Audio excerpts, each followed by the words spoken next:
প্রতিভার চেয়ে কি পরিচয় বড়? বলিউডে প্রশ্ন উঠেছে আবারও। ৪ মে এক ভিডিওতে চোখের জল ফেললেন প্রয়াত অভিনেতা ইরফান খানের ছেলে বাবিল খান।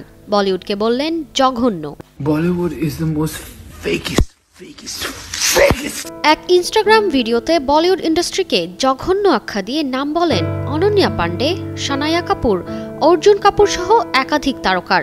ভিডিওর এক পর্যায়ে অঝরে কাঁদতে দেখা যায় তাকে। বিকেলে বাবিলের পরিবারের পক্ষ থেকে জানানো হয় তিনি মানসিক উদ্বেগে ভুগছেন। মা সুতপা শিকদার বলেন, বাবিলের বক্তব্যের ভুল ব্যাখ্যা করা হচ্ছে। সে কাউকে অপমান করতে চায়নি, বরং বলিউডে যারা ইতিবাচক পরিবর্তন আনতে চায় তাদের পক্ষেই সে কথা বলেছে। রাতেই আবার ইনস্টা স্টোরিতে তিনি লেখেন, ভিডিওটির ভুল ব্যাখ্যা করা হয়েছে। আমি যেসব তারকার নাম বলেছি তাদের পাশে দাঁড়ানোর চেষ্টা করেছি। আমার শক্তি শেষ, তবে আমার সহকর্মীদের জন্য এই কথা বলা দরকার। আমি তাদের শ্রদ্ধা করি। বাবিলের কথায় অনেকেই ফিরে গেছেন 2020 সালের 14 জুনের সেই দিনটিতে, যেদিন সুশান্ত সিং রাজপুতের মৃত্যু বলিউডে নেপোটিজম নিয়ে জোর বিতর্কের জন্ম দিয়েছিল।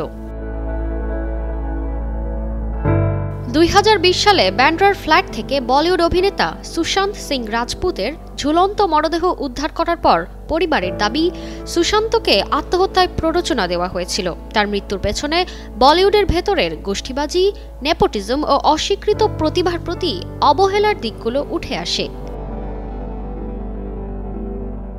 অভিযোগ রয়েছে একাধিক প্রযোজনা সংস্থা সুশান্তকে তাদের প্রকল্প থেকে বাদ দিয়েছিল, যার ফলে তিনি মানসিকভাবে ভেঙে পড়েন। এই ঘটনার পর বলিউডে স্বজনপ্রীতির বিরুদ্ধেই সবচেয়ে জোরালো প্রতিবাদ গড়ে ওঠে, যা আজও চলছে। বাবিল খানের সাম্প্রতিক মন্তব্য সেই বিতর্ককে নতুন করে উস্কে দিল। দুই ভিন্ন সময়, দুই তরুণ অভিনেতা, কিন্তু অভিযোগ একই।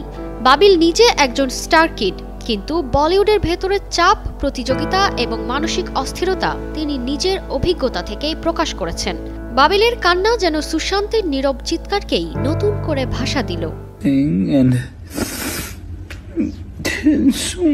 তারতিবা ফারুহি, কালের কণ্ঠ।